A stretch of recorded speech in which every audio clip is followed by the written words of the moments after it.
जय गुरु जी, शुक्राना गुरु जी। ओम नमः शिवाय, शिव जी सदा सहाय। ओम नमः शिवाय, गुरु जी सदा सहाय।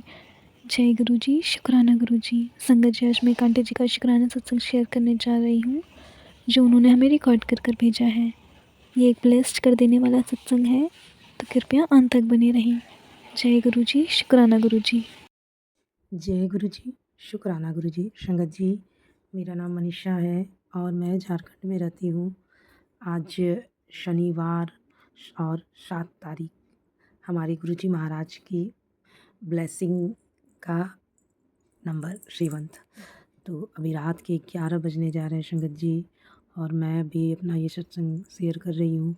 बहुत दिनों से सोच रही थी, मगर होली वगैरह आने के कारण मैं यहाँ थी भी नहीं, अपने ससुराल गई हुई थी, तो इस कारण नहीं कर पाई। लेकिन आज मैंने कहा नहीं, आज चाहे जो हो, मैं आज शनिवार को 7 तारीख को अपना सत्संग ज़रूर शेयर करूँगी। तो गुरु मंत्रों के साथ मैं अपने सत्संग को शेयर करती हूँ संगत जी। ओम नमः शिवाय, शिव जी सदा सहाय।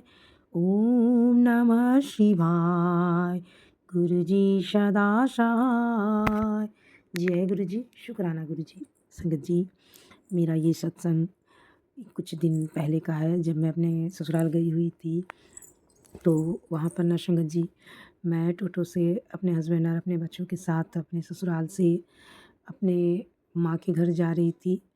और मेरा ससुराल और मायका दोनों एक ही डिस्ट्रिक्ट में है, बट दूरी पर है।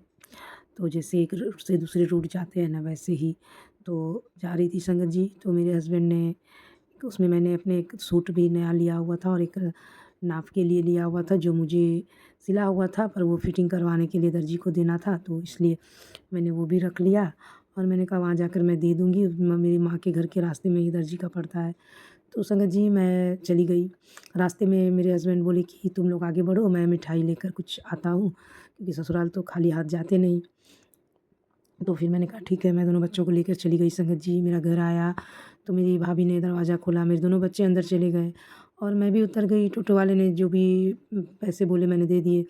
फिर मैं वहाँ गई, मैं बच्चों से मिली, माँ से मिली, सारे बच्चे आपस में खेलने लग गए। और इस बीच मुझे बिल्कुल भी ध्यान नहीं रहा कि वो कपड़े वाला थैला कहाँ है। तो फिर मेरे हस्बैंड जब थोड़ी देर में आए, तो भाभी ने नाश्ता वगैरह निकाला। जब हम लोग नाश्ता किए तो मैंने इनसे कहा कि कपड़े वाला थैला कहाँ है? तो ये कह रहे हैं कि मेरे पास तो नहीं है वो तो मैंने टोटो में ही छोड़ दिया था, तुम नहीं उतारी? मैंने कहा नहीं, मैंने तो नहीं उतारा, मैंने देखा भी नहीं, मुझे लगा कि आप लेकर चले गए, इसलिए मैं निश्चिंत थी। बच्चों से भी पूछा तो ये लोग कह रहे हैं हमने भी नहीं उतारा। अब संगत जी, मैं तो फिर इन्होंने कहा हो सकता है कि मैं जिस मिठाई की दुकान में गया वहाँ छूटा हो। फिर वो उस जगह पर गए, मेरा छोटा भाई भी साथ में गया। बस ये मात्र 2 जगह ही गए थे दुकान पे मिठाई के। तो दोनों जगह उन्होंने कहा कि नहीं, यहाँ पर तो आपने कोई भी कुछ भी नहीं छोड़ा, आप तो खाली हाथ ही आए थे बिल्कुल। तो ऐसे में फिर नहीं मिला संगत जी। तो फिर इन्होंने कहा तुमने टोटो में ही छोड़ दिया, सो तुम भूल गई। तो मैंने कहा हो सकता है, फिर मैं क्या करती। मुझे अफ़सोस तो बहुत हो रहा था संगत जी, क्योंकि वो बिल्कुल न्यू सूट था। मेरे हस्बैंड मेरी एनिवर्सरी पर अपनी पसंद से लेकर आए थे, बाहर मीटिंग में गए हुए थे तो वहाँ से। और एक बार भी मैंने उसे नहीं पहना था संगत जी, फिटिंग करवाने लाई थी, और जो नाप मैंने लिया था वो भी बिल्कुल न्यू था। तो मुझे बहुत अफ़सोस हो रहा था कि मैंने एक बार पहना भी नहीं।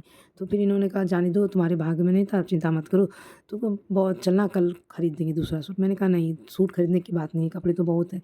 पर एक होता है ना संगत जी कि आपके हस्बैंड ने आपको एनिवर्सरी गिफ्ट दिया था, तो बस उस चीज़ का अफ़सोस था। फिर मैंने गुरुजी से कहा गुरुजी पता नहीं ऐसा क्यों हुआ, ऐसा तो कभी आज तक मेरे साथ नहीं हुआ। तो ना संगत जी, फिर मैंने संतोष कर लिया। मैंने कहा शायद गुरुजी की यही मर्ज़ी हो, कुछ कारण हो।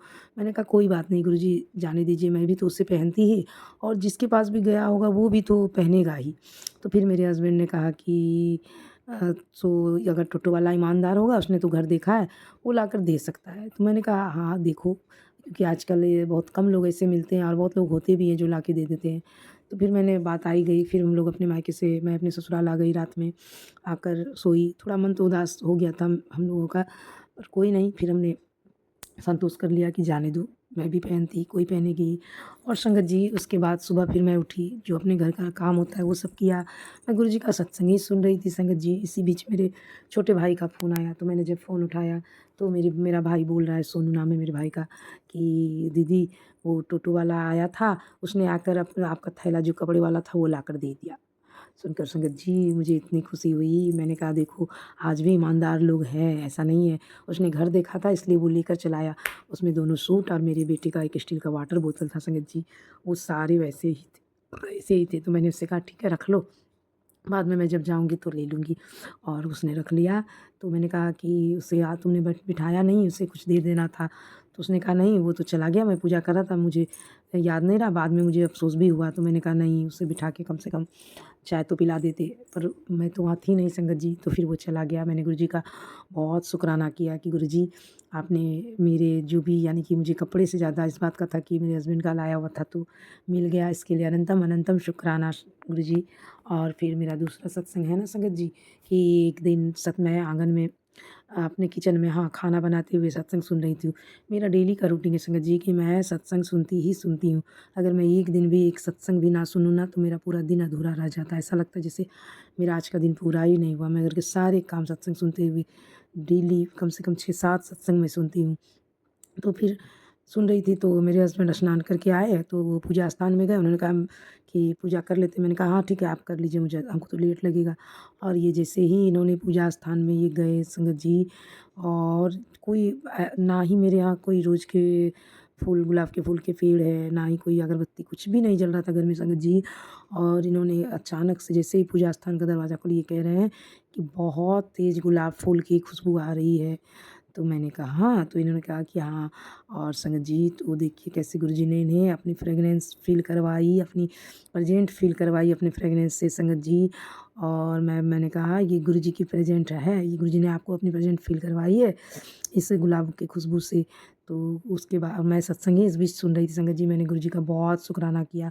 और उस सत्संग में भी यही बताया जा रहा था कि गुरुजी आपके आस-पास होते हैं। जब भी आप सत्संग सुनते हो तो गुरुजी आपको हमेशा आपके आस-पास होकर आपको देखते हैं। और ऐसा मेरे साथ बहुत बार हुआ। मैं एक दिन आंगन में भी जब सत्संग सुन रही थी तो मेरे आस-पास मेरे बच्चों के आस-पास 2 बटरफ्लाई ऑरेंज कलर की बिल्कुल बहुत देर आधा घंटा तक वहीं पे आस-पास उड़ती रही संगत जी। तो इसके लिए भी मैं अपने परमपिता का बहुत शुक्राना करती हूँ। और जैसे गुरुजी महाराज हमें अच्छे से लेकर गए थे, वैसे ही कल मैं वापस अपने घर यहाँ लौटी हूँ। वैसे ही गुरुजी महाराज अपने साथ अच्छे से यहाँ हम लोगों को घर पे अपने लेकर आए। इसके लिए भी गुरु पिता का बहुत शुक्राना। और जो मैंने कहा था कि गुरुजी की मेहर से मेरे बेटे का इंटरव्यू इस शहर के सबसे बेस्ट स्कूल जो इस शहर का नंबर 1 स्कूल कहलाता है संगत जी, उसके लिए इंटरव्यू दिलवाया था। उसमें भी उसका सिलेक्शन हो गया संगत जी। तो उसका नाम आ गया लिस्ट में। तो इसके लिए भी मैं गुरुजी का बहुत शुक्राना करती हूँ कि उन्होंने अपने बच्चे को एक अच्छे स्कूल में एडमिशन दिलवाया। तो गुरुजी बस ऐसे ही अपने सभी संगत परिवार अपने बच्चों पर हमेशा अपनी मेहर अपनी ब्लेसिंग बनाए रखिएगा। गुरु पिता पूजा आंटी आप पर भी गुरुजी अपनी मेहर हमेशा बनाए रखे। तो इसी के साथ मैं अपने सत्संग को आगे बढ़ाती हूँ संगत जी। और अगले सत्संग की तैयारी करती हूँ गुरुजी के मंत्रों के साथ।